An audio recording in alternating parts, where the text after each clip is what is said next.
En el Imperio Romano la crucifixión se aplicaba con crueldad y desprecio a víctimas que eran por lo general esclavos o extranjeros conflictivos. Con frecuencia se colocaba una tablilla unida a la cruz, explicando la sentencia de aquellos que estaban a punto de morir.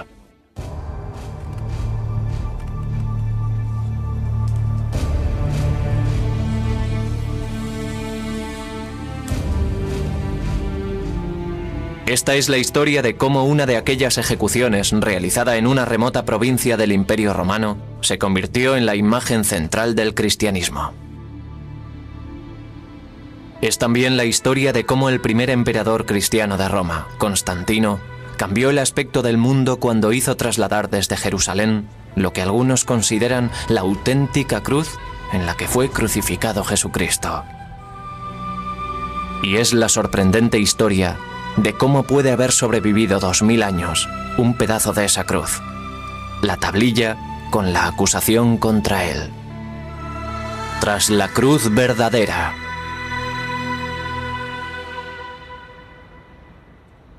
Iglesia de la Santa Cruz, Roma.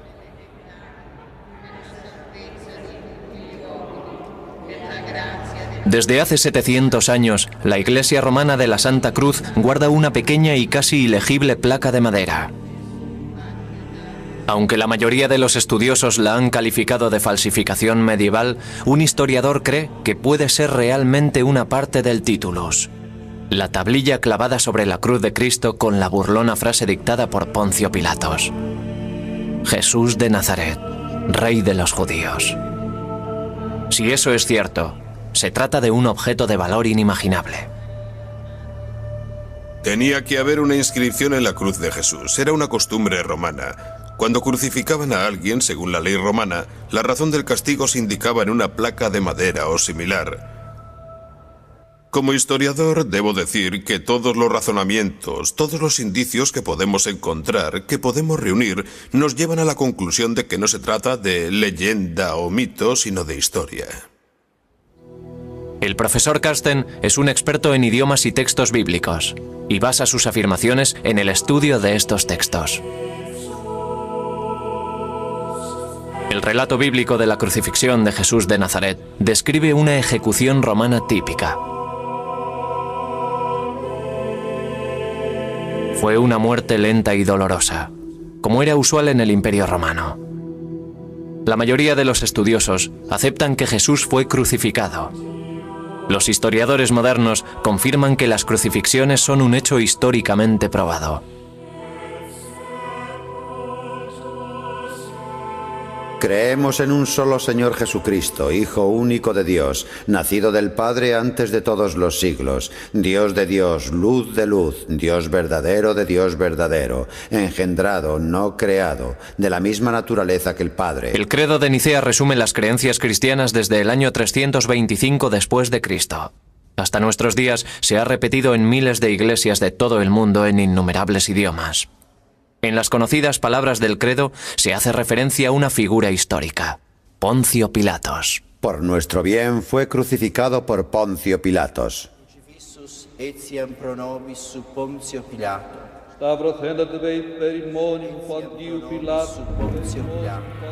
Fue crucificado por Poncio Pilatos.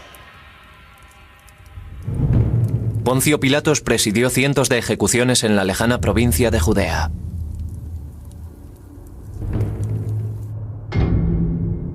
Ha pasado a la historia como el hombre que sentenció a muerte a Jesús de Nazaret.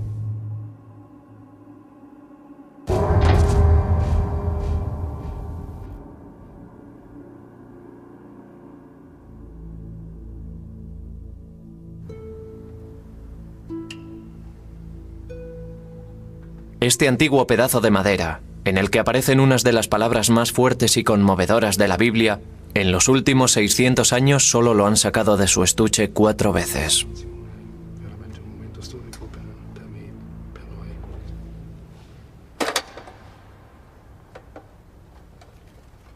El Vaticano se niega a permitir análisis científicos como la datación mediante carbono para establecer la edad exacta de la madera. Pero basándose en el examen del texto, el profesor Tida cree que la inscripción fue hecha por orden de Pilatos el día de la crucifixión. Para Carsten Tida, es una ventana abierta hacia un momento de la historia que cambió el mundo para siempre.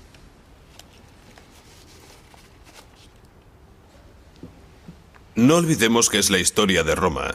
El hombre que crucificó a Jesús era un prefecto romano y la inscripción sobre la cruz de Jesús era una inscripción romana. Todo esto forma parte no de la historia de Cristo, sino de la historia de Roma. Por lo tanto, intentaremos estudiar hechos históricos, no leyendas. Aquí en Jerusalén, en el Museo John Rockefeller, tenemos pruebas de la época, siglo I a.C. y año 80, justo el periodo anterior y posterior a la crucifixión. Buscamos letras, frases completas que nos muestren el tipo de letra, el tipo de escritura que se acerque lo más posible al que aparece en el titulus. Así podremos fijar la fecha del titulus, de la escritura de la pieza de madera. Los manuscritos antiguos tienen detalles característicos que permiten a los expertos calcular su época. La escritura del Titulus ha llevado a Tida a creer que formaba parte de la cruz traída a Roma por orden de Constantino el Grande, primer emperador cristiano de Roma. El historiador Matthew d'Ancona, autor junto a Carsten Tida de Búsqueda de la verdadera cruz.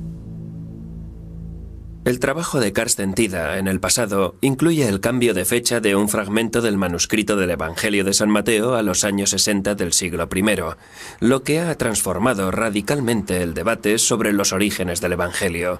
Cuando llegó al Titulus, era ya un controvertido estudioso de reconocimiento mundial. Ningún área de estudio es más polémica que la de las reliquias bíblicas. Martin Biddle es profesor de arqueología medieval en la Universidad de Oxford y gran experto en la tumba de Cristo.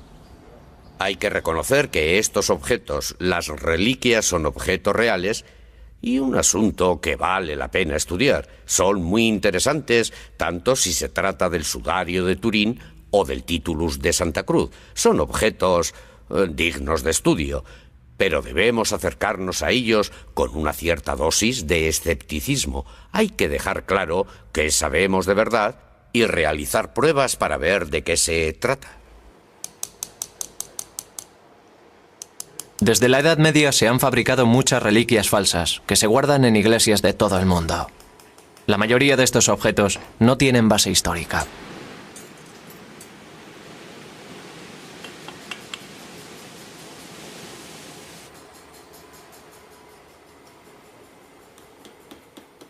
Entre ellas hay miles de pedazos de madera, como este de la Santa Cruz de Roma, que se dice que es parte de la cruz del buen ladrón crucificado junto a Jesús. La existencia de tantas reliquias poco fiables es la razón que ha llevado al Vaticano a no querer investigar el Titulus. Para dar argumentos a favor de que es la cruz verdadera, hay que estudiar la forma en la que trajeron la reliquia hasta la iglesia de la Santa Cruz. La iglesia celebra el difícil viaje realizado a Tierra Santa por Helena, la madre del emperador Constantino. En el año 306 dijo que había encontrado la cruz en la que habían crucificado a Cristo. A lo largo de los siglos, el viaje de Helena se ha ido llenando de leyendas. Pero Carsten Tida opina que tras los mitos se esconden hechos reales.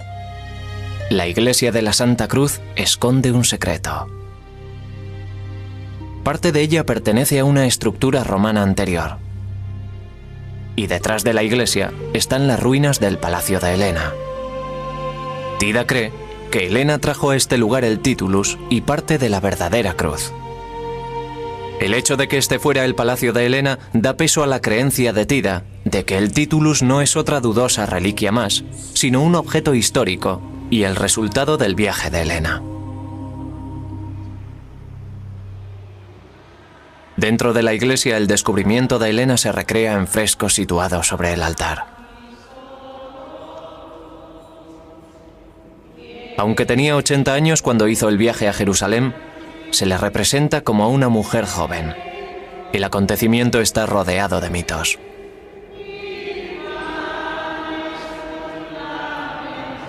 El viaje de Helena puede que comenzara aquí, y fue desde luego aquí donde vivió sus últimos días.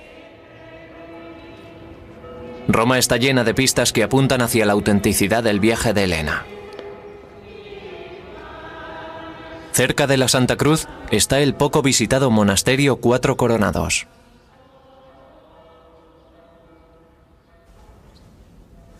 En su pequeña capilla, una serie de frescos de la Edad Media relatan la historia de Helena y Constantino.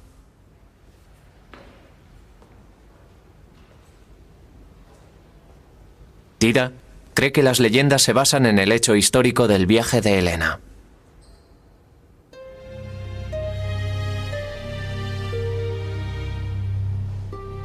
Busco pruebas históricas. Incluso en la Alta Edad Media se conservan vestigios de la certeza histórica.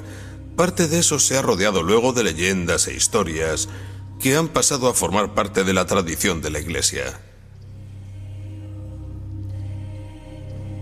Vemos a Helena con 3 cruces. Señala una de ellas, seguramente al que quiere que comprueben primero. En algún momento surgió la leyenda de que la verdadera cruz solo podría identificarse cuando un enfermo o enferma se curara al tocarla.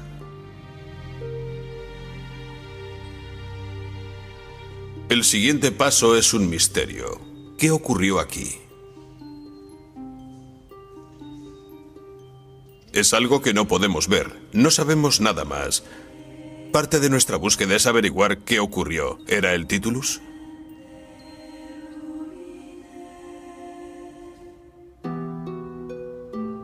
Pilatos escribió un tratamiento y lo colocó sobre la cruz. Estaba escrito: Jesús de Nazaret, Rey de los Judíos.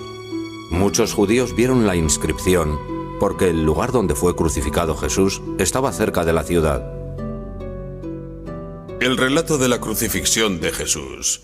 ¿Qué ocurrió? El hecho fue que lo crucificaron según la ley romana. Era una cabecera romana, una inscripción romana. No se trata de una forma peculiar de relatarlo. El Evangelio es un hecho corroborado por la literatura no cristiana y ampliamente reconocido por la cristiana.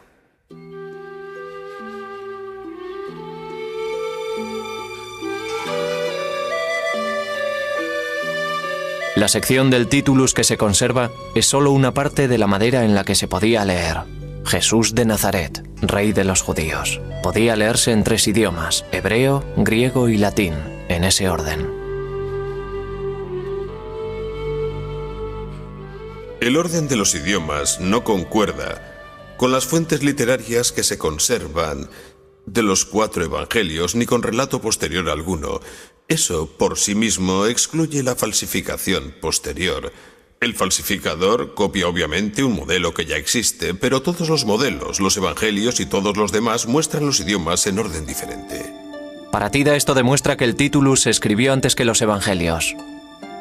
En otras palabras, un falsificador seguramente hubiera copiado el orden en que aparecen los idiomas en los evangelios.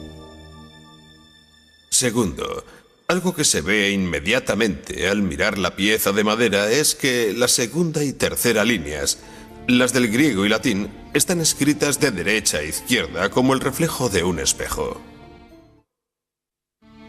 Escribir de derecha a izquierda era la forma hebrea de hacerlo. Era el sistema correcto para la primera línea, pero no para las que tenían el texto en griego y latín. Nadie hubiera pedido un Titulus falso que estuviera tan mal hecho. Así que estos son 2 puntos de inicio, los 2 detalles que se ven inmediatamente. Observaciones directas que descartan la idea de falsificación. Al revés, la escritura en espejo se vuelve clara. Podemos leer: Jesús de Nazaret. Se considera a Tida el primer estudioso moderno en tomarse esto en serio. Supone que fue escrito por orden de Poncio Pilatos, por un escriba judío, acostumbrado a escribir de derecha a izquierda. Pudo ser alguien como Leonardo que escribía atrás con el reflejo de un espejo. Todo el asunto es muy extraño. Si hubiera sido grabado en el siglo XVI, se podría pensar que se imprimió al revés. Pero no fue así. Es un enigma. Carsten tiene razón al señalarlo. Es algo que necesita explicación. Tida cree que hay más pruebas de que el Titulus no fue escrito en época posterior. Esta letra es una abreviación utilizada en aquella época, pero que desapareció a finales del siglo I. Sabemos, por supuesto, cuándo se pudo hacer por primera vez. Fue el 7 de abril del año 30, cuando Jesús fue crucificado. Para la historia, para un historiador, un epigrafista, un papirólogo o un teólogo es una prueba brillante. ¿Sabes cuándo pudo empezar a hacerse? ¿Y sabes hasta cuándo pudo hacerse? Hasta que este tipo de escritura, esta forma especial de escribir hebreo, griego o latín desapareció. Tienes un periodo con principio y final, que en nuestro caso es el que queremos establecer, unos 30 años del siglo I. Si el Titulus no es una falsificación, el profesor Tida debería poder demostrar cómo llegó hasta Roma.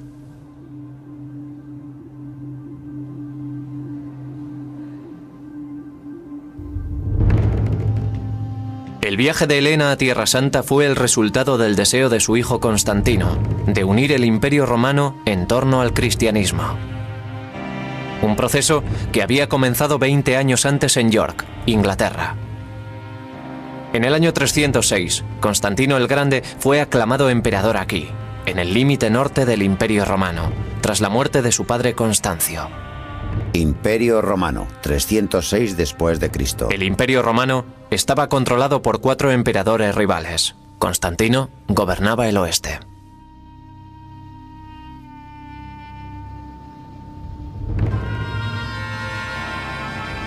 Este fue el inicio de la campaña de Constantino para hacerse con el control de todo el Imperio Romano. Pero para triunfar, Constantino debía derrotar antes a su principal rival, el emperador Magencio, que controlaba Roma.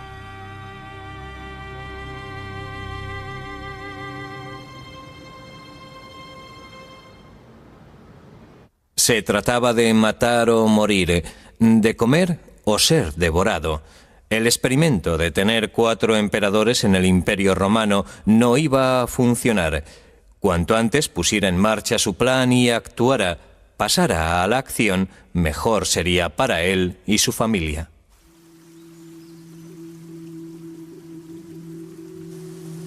Para conquistar Roma, debía cruzar primero el puente Milvio, que protegía el acceso norte a la ciudad eterna.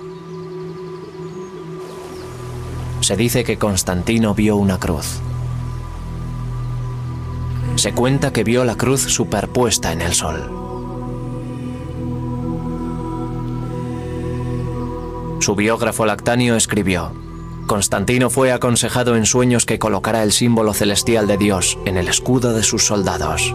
Ordenó a sus hombres utilizar el símbolo cristiano primitivo, las letras griegas, chi y rho. Fue el primer caso de uso oficial de la cruz cristiana en el Imperio Romano, aunque no se alejaba mucho de los diseños romanos tradicionales. La imagen sugería que Constantino intentaba proteger su apuesta. La mañana del 28 de octubre del 312, Constantino atacó las fuerzas de Magencio, más numerosas que las suyas.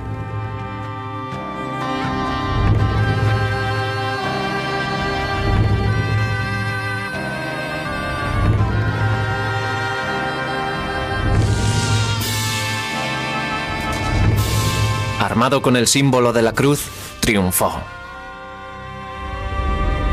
Magencio cayó al Tíber mortalmente herido. Constantino era el dueño de Roma, la fuente del poder.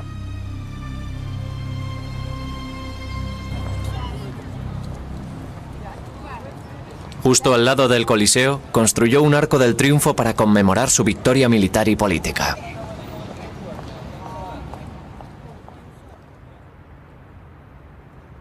En el arco se describía a sí mismo como un verdadero romano, cómodo con las tradiciones romanas.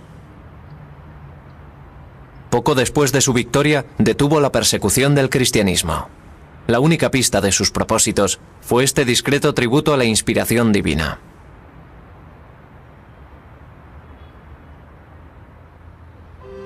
Lo que tenía en mente podía revolver a Roma de sus cimientos. La adopción del cristianismo en todo el imperio.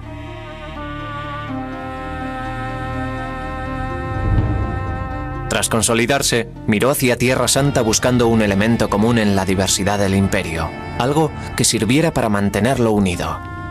El cristianismo estaba floreciendo en Roma, y Constantino tenía la suficiente visión política como para saber hacia dónde soplaba el viento. Aquello fue el ocaso de los dioses romanos.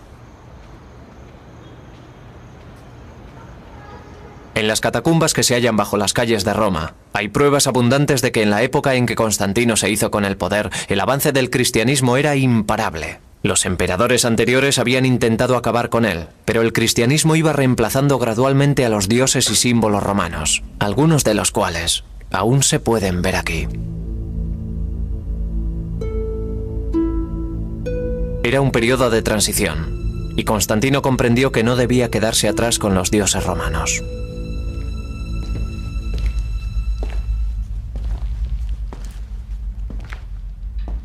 Por todas partes había muestras de que el cristianismo iba cobrando confianza, aunque la cruz no era todavía el importante icono que es en la actualidad. La cruz no era un objeto de veneración. Era una postura que se adoptaba en la oración. La postura en forma de cruz de los primeros cristianos hay que interpretarla. Significaba que como cristiano sigues a Cristo incluso al martirio, a la muerte. No había cruces. No había escenas de gente muriendo. Los símbolos y las inscripciones hablaban de esperanza en la resurrección. Tenían la paloma como signo de esperanza, el ancla como signo de esperanza, el pez que preparó Jesús para sus discípulos después de la resurrección. Y por supuesto tenemos el monograma de Cristo, las dos primeras letras de su nombre en griego.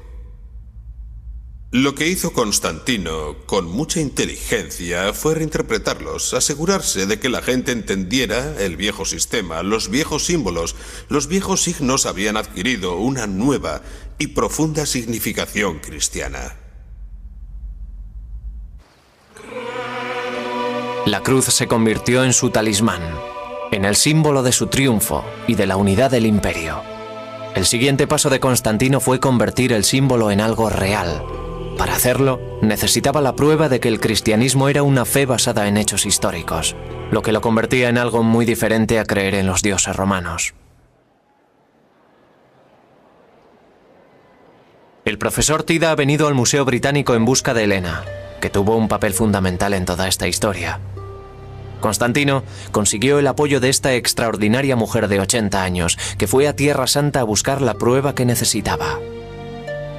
Esta es una de las primeras representaciones de ella antes de que se convirtiera en santa cristiana. Helena no provenía de una familia de posición privilegiada. Se cree que procedía de algún lugar cercano al Mar Negro.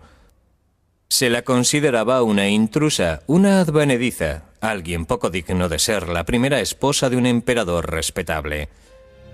Era un personaje que se había hecho a sí mismo y la movía una gran ambición, tanto en lo personal como en lo familiar. Helena fue una de las mujeres más extraordinarias que han existido jamás. El personaje que se muestra en los devocionarios católicos de una mujer pía, entregada a la oración, es engañosa. Creo que fue una política ruda e implacable que sabía exactamente cómo triunfar y estaba dispuesta a matar para implantar la dinastía de Constantino. Helena había sido la amante del padre de Constantino. Fue dejada de lado cuando llegó el momento del matrimonio de Constantino, pero se mantuvo cerca de su hijo durante la ascensión de este al poder. Constantino tenía que confiar mucho en ella si la envió a Tierra Santa para que trajera una prueba concreta de la nueva religión.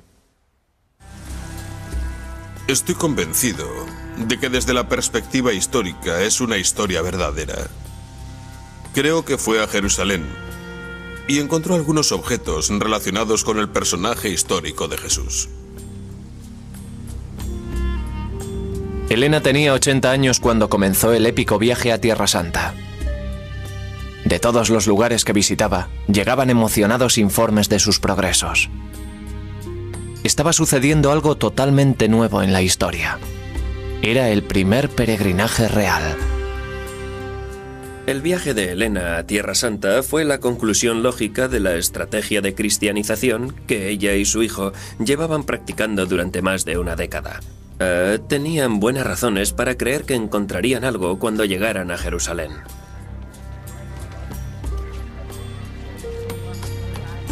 En su búsqueda de los santos lugares de la cristiandad, en el año 326 Helena llegó por fin a Jerusalén, el lugar de la crucifixión y la resurrección.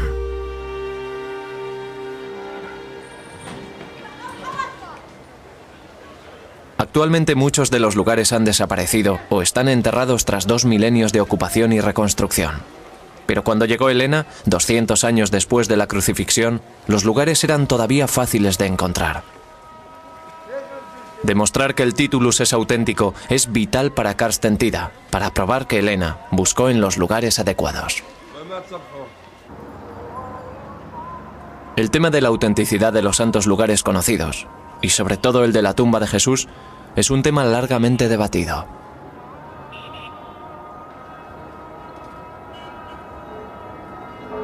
Actualmente, la mayoría de los historiadores creen que este fue el lugar de la crucifixión, la iglesia abovedada del Santo Sepulcro. Capas de historia se superponen unas a otras. El lugar estaba situado en la ciudad nueva, Aelia Capitolina. 100 años después de la crucifixión se había levantado sobre él un templo a Venus. Un relato de la época dice que cuando Helena llegó, ya había sido demolido por orden de Constantino y reemplazado por una enorme basílica cristiana. Creo que cuando llegó Helena se encontró con que estaban demoliendo el templo romano y empezando a construir el gran complejo ordenado por Constantino. Hay una pregunta interesante. ¿Eligió el lugar correcto? La respuesta es que seguramente lo hizo, porque Eusebio había descrito 30 años antes el Gólgota, el lugar de crucifixión situado en Aelia, en la ciudad nueva, Aelia Capitolina, al norte del monte Sión, es decir, estaba en algún lugar de Jerusalén, dijo el que se señale ahora. Aquello fue 30 años antes de Constantino. Creo que fue un punto de Jerusalén muy conocido lo que guió las excavaciones de Constantino. Este es aquel lugar. Ahora lo ocupa la iglesia del Santo Sepulcro.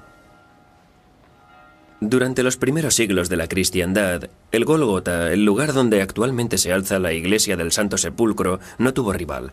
Los lugares rivales se inventaron en el siglo XIX y comienzos del XX.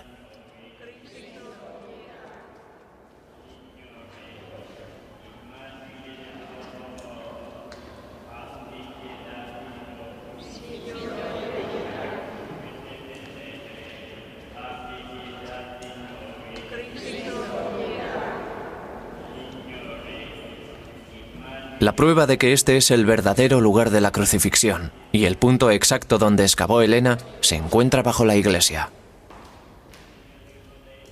Muchas generaciones de cristianos han dejado su señal en esta iglesia. Aquí, hace 1000 años, los cruzados grabaron cruces en las paredes. Bajo el Santo Sepulcro hay una pequeña y casi desconocida capilla. Hace 25 años, el arqueólogo israelí Magen Brossi descubrió un dibujo fascinante. Cuando entré estaba lleno de escombros.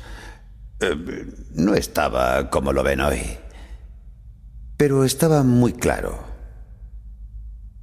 Y una cosa es segura, los peregrinos eran del oeste latino. Peregrinos de Europa dejaron esta representación extraordinariamente clara de un barco típico de la época. Peregrinos que conocían este lugar mucho antes de la llegada de Helena. No hay ninguna duda de que esto es lo que se hacía hace 16 siglos. Hay una cita, Domine Ibimus, que hace referencia al Salmo 122, ¿no es así? Domine Ibimus, estamos aquí. Es un salmo de peregrinos. Eso tenían en la cabeza. Estaban agradecidos por haber sobrevivido a los peligros del mar. Estaban agradecidos al Señor y agradecidos a este santo lugar. No hay duda alguna, solo pudieron hacerlo cristianos. Para Tida, el dibujo nos cuenta una cosa más, que Helena llegó al lugar correcto. El lugar al que Helena peregrinó está a pocos metros de aquí, Se dice que descubrió las cruces enterradas en una mina o pozo. La historia del descubrimiento de la Vera Cruz por Santa Elena, que se convirtió en una de las grandes y hermosas leyendas de la Iglesia medieval, es simplemente una leyenda. No hay duda que realizó una peregrinación imperial hacia Oriente y que estuvo en Jerusalén. Pero nunca se hace referencia a ella en relación a lo que hoy llamamos Iglesia del Santo Sepulcro. Seguro que estuvo allí, seguro que hizo donaciones del tesoro imperial, pero no creo que queden pruebas de que tuviera un papel importante en la reconstrucción de la iglesia o en el inicio de las excavaciones. Sea verdad o una leyenda piadosa, justo donde se dice que excavó Elena, hay un pozo. Es un lugar antiguo. Es una cisterna antigua bajo la iglesia del Santo Sepulcro. Estaba aquí mucho antes de que el cristianismo apareciera en escena. El Titulus se encontró con la cruz, o las tres cruces, en una cisterna en condiciones de humedad muy parecidas a esta. Por supuesto, un lugar ideal para que se preserve la madera. Todos los detalles confluyen en este punto. Y nos dicen que es un lugar histórico, no un mito. Cerca, bajo la piedra de Gólgota, una estatua conmemora el posible lugar del descubrimiento de Elena. Tida considera que los hechos que se saben sobre la crucifixión proporcionan razones para creer que el Titulus podía estar escondido aquí.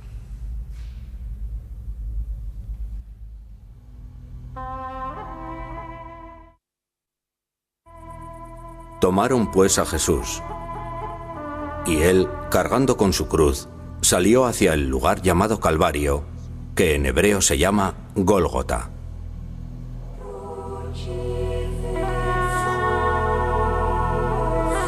La crucifixión de Jesús fue corta para lo que solían ser, pero fue una muerte agónica. El Evangelio dice que gritó: Señor, Señor, ¿por qué me has abandonado?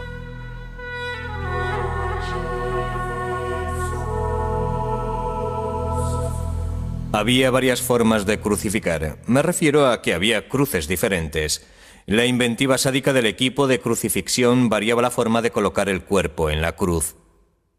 Josías es un antropólogo físico afincado en Jerusalén que ha estudiado las técnicas de enterramiento en las tumbas antiguas. Es difícil saber si a Jesús le crucificaron con 3 o 4 clavos. La razón de que la mayoría de las representaciones cristianas muestren 3 se basa en la línea teológica del Padre, el Hijo y el Espíritu Santo, la Santísima Trinidad. El Deuteronomio describe que un hombre crucificado es considerado detestable por Dios. Así que cabría preguntarse si el cadáver de un criminal convicto pudo recibir un entierro judío. Hay una prueba concluyente. Los restos de la crucifixión de Jesús se hallaron en este osario, llamado Yohohanán. En 1968 hubo un descubrimiento arqueológico en Jerusalén. Fuera de Jerusalén encontramos una tumba judía. Osarios judíos de la época de Jesús. ¿Qué encontramos allí? Encontramos esto: calcáneo, el hueso del talón derecho. Vemos claramente el clavo que entra de forma lateral en el talón. Si mira atentamente aquí, puede ver que hay una placa de madera. Todavía quedan pruebas después de 2000 años. Todavía quedan restos de la madera. La madera actuaba de argolla. El clavo atravesó el talón y al entrar en la madera seguramente tropezó con algo duro, como un nudo. Se dobló. Cuando bajaron al sujeto de la cruz fue imposible quitarle el clavo. Así que le enterraron con el clavo en el pie. Este hombre habló con Pilatos y le suplicó que le entregara el cuerpo de Jesús. Después de descolgarle, le envolvió en una sábana y le puso en un sepulcro excavado en la roca en el que nadie había sido puesto todavía.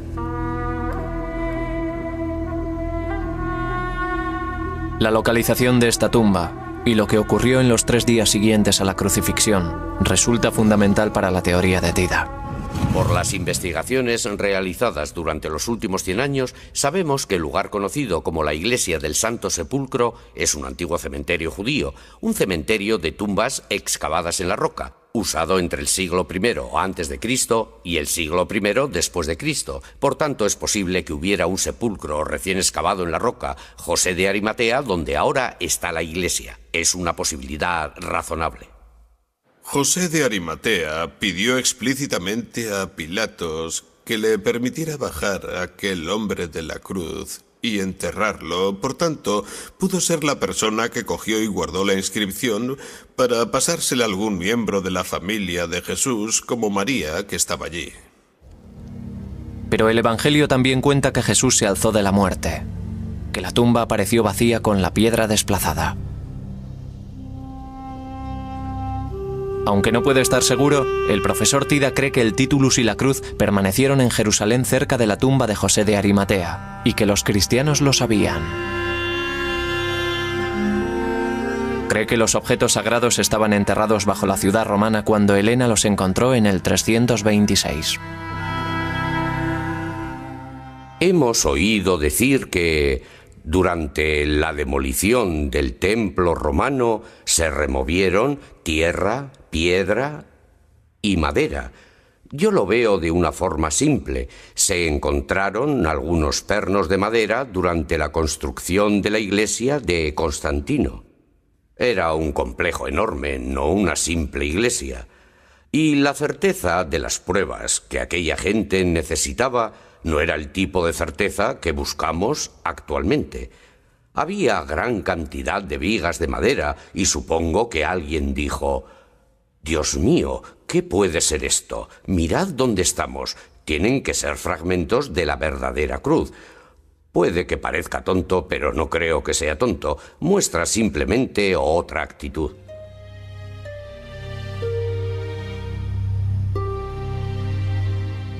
Se cree que Helena dividió su hallazgo en 3 partes para distribuirlo por todo el imperio. Dejó una parte, incluida una sección del titulus, en Jerusalén, donde pronto se convirtió en una gran atracción. No hay la menor duda de que existía en Jerusalén una importante reliquia de madera sobre el año 348-350, que el obispo de Jerusalén y su clero, y por supuesto los peregrinos, pensaban que era una parte de la verdadera cruz. Otra parte fue a Constantinopla, donde Constantino estableció la capital de su imperio. Paseaba a caballo por el hipódromo, utilizando en las bridas un clavo de la que se sabía la cruz verdadera, para demostrar la realidad del cristianismo. Estas reliquias acabaron perdiéndose en la batalla, seguramente durante el siglo VIII. Helena regresó a su palacio de Roma, llevando con ella una parte de la verdadera cruz y una parte del titulus. Allí, 2 años más tarde y tras completar su misión, murió. Pero su herencia iba a perdurar. La cruz se convirtió en emblema de Roma. Los templos se convirtieron en iglesias y se reemplazó a los dioses paganos. Después de Helena, nada volvería a ser lo mismo.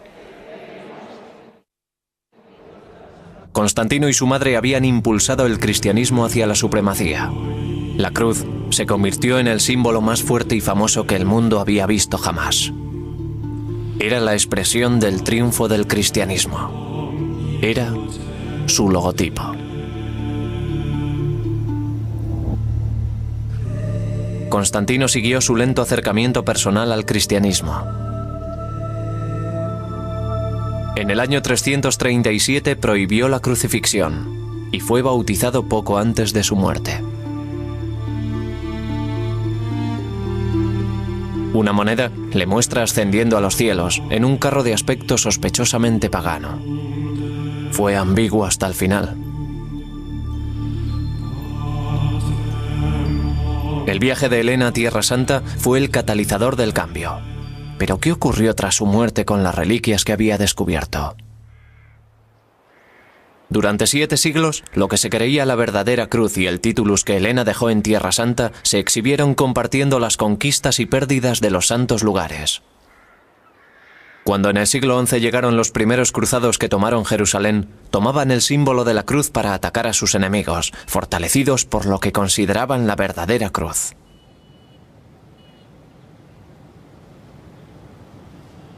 establecieron a lo largo del Valle del Jordán una red de castillos para proteger los santos lugares de la invasión de las fuerzas musulmanas.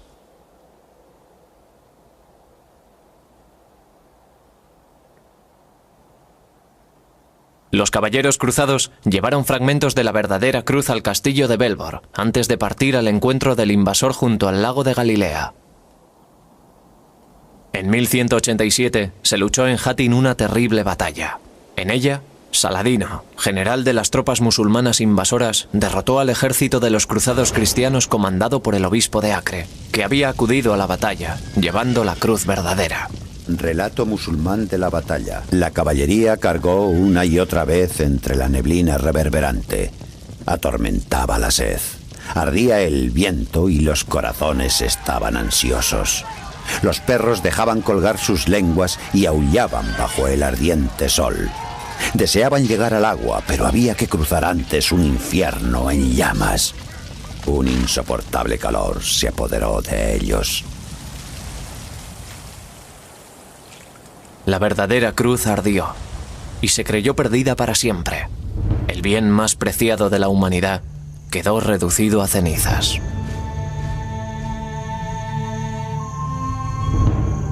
Pero Sitida tiene razón. En el palacio de Helena todavía se conserva parte de su hallazgo.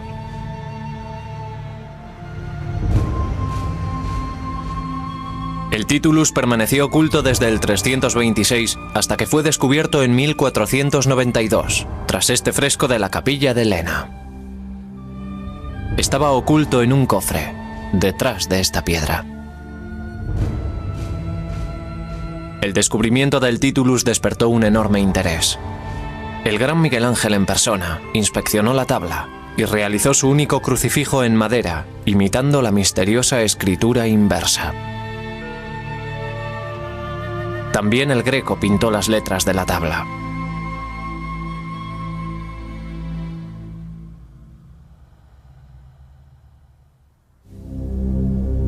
Y esta es la misma pieza de madera a la que Carsten Peter Tida ha seguido la pista hasta el Gólgota, el lugar de la crucifixión.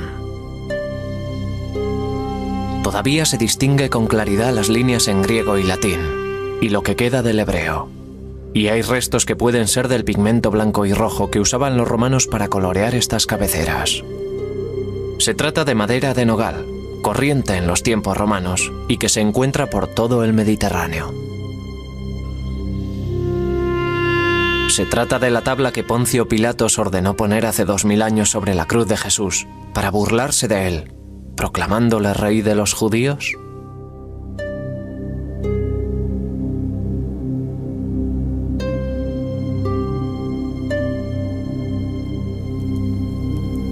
Carsten Tida vuelve a Pilatos buscando la prueba final. Esta es la única piedra que se ha encontrado con el nombre de Pilatos. Tida observa que el estilo de las letras grabadas es idéntico al del Titulus, un estilo que desapareció a finales del siglo I. Por eso Tida cree que la inscripción de cabecera no se pudo realizar en época posterior a la crucifixión de Cristo.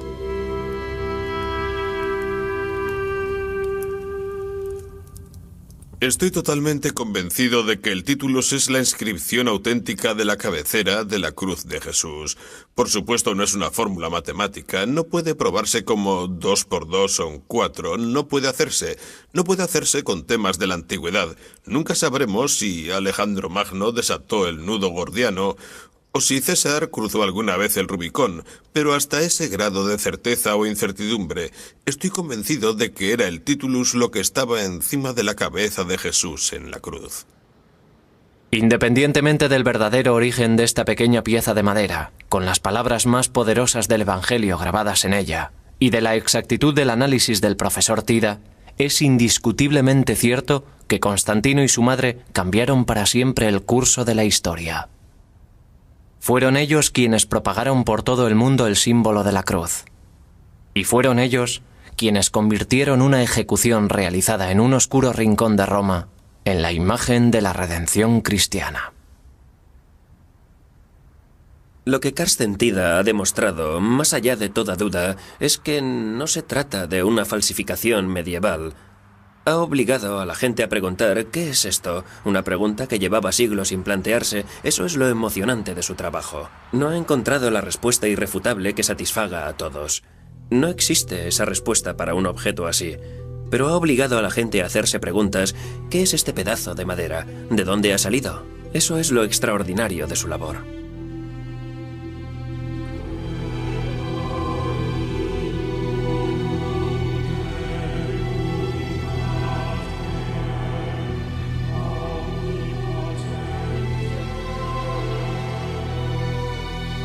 Llamando a la gente a la vez que a sus discípulos les dijo: Si alguno quiere venir en pos de mí, niéguese a sí mismo, tome su cruz y sígame. Porque quien quiera salvar su vida, la perderá. Pero quien pierda su vida por mí y por el Evangelio, la salvará. Sin datación, el origen del Titulus no es definitivo. Gracias al profesor Tida, el Vaticano analizará el Titulus de la Santa Cruz.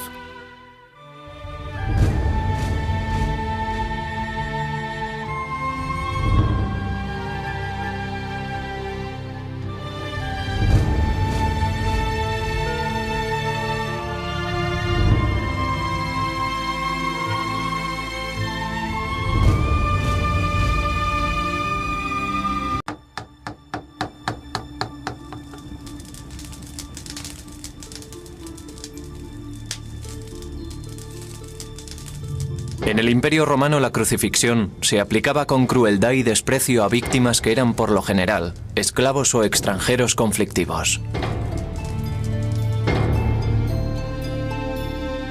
Con frecuencia se colocaba una tablilla unida a la cruz, explicando la sentencia de aquellos que estaban a punto de morir.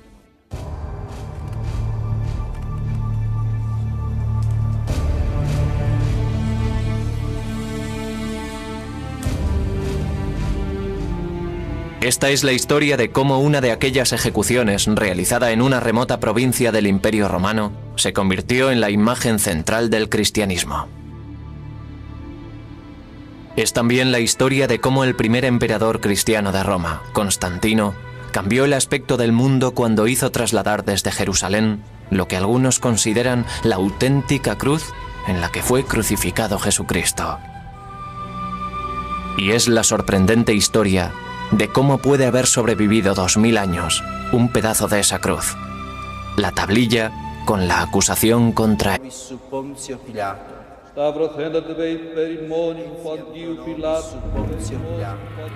Fue crucificado por Poncio Pilatos. Poncio Pilatos presidió cientos de ejecuciones en la lejana provincia de Judea.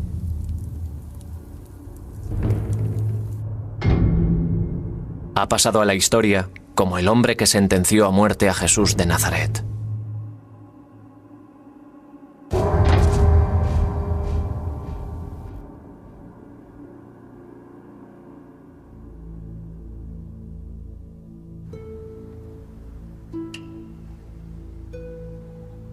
Este antiguo pedazo de madera, en el que aparecen unas de las palabras más fuertes y conmovedoras de la Biblia, en los últimos 600 años solo lo han sacado de su estuche 4 veces.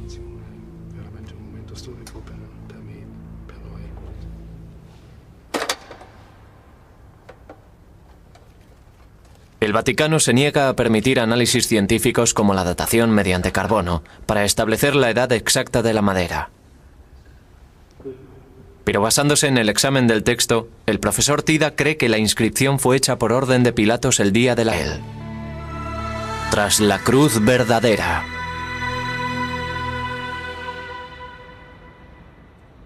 Iglesia de la Santa Cruz, Roma.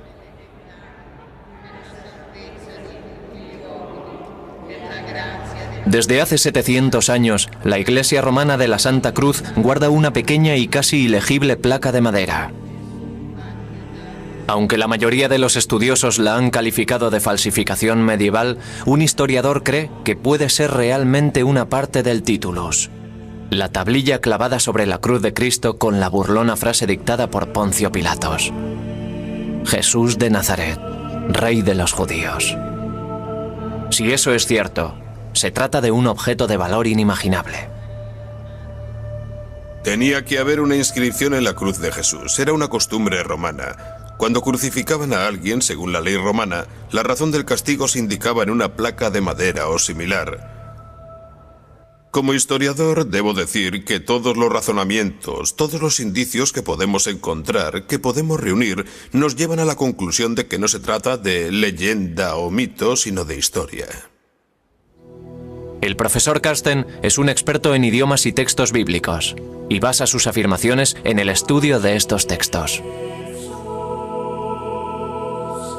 El relato bíblico de la crucifixión de Jesús de Nazaret describe una ejecución romana típica. Fue una muerte lenta y dolorosa, como era usual en el Imperio Romano. La mayoría de los estudiosos aceptan que Jesús fue crucificado. Los historiadores modernos confirman que las crucifixiones son un hecho históricamente probado.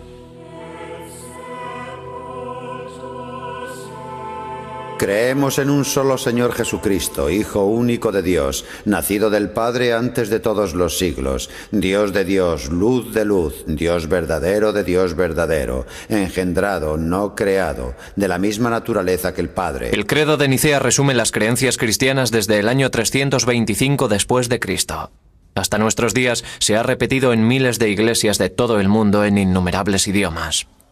En las conocidas palabras del credo se hace referencia a una figura histórica, Poncio Pilatos. Por nuestro bien fue crucificado por Poncio Pilatos. Crucifixión. Para Carsten Tida, es una ventana abierta hacia un momento de la historia que cambió el mundo para siempre.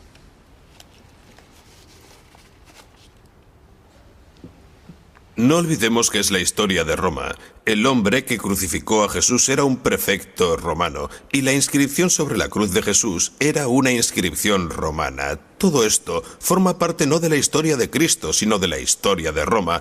Por lo tanto, intentaremos estudiar hechos históricos, no leyendas.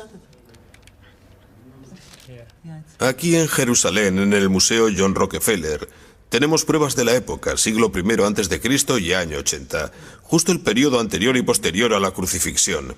Buscamos letras, frases completas que nos muestren el tipo de letra, el tipo de escritura que se acerque lo más posible al que aparece en el titulus. Así podremos fijar la fecha del titulus, de la escritura de la pieza de madera. Los manuscritos antiguos tienen detalles característicos que permiten a los expertos calcular su época. La escritura del titulus ha llevado a Tida a creer que formaba parte de la cruz traída a Roma por orden de Constantino el Grande, primer emperador cristiano de Roma.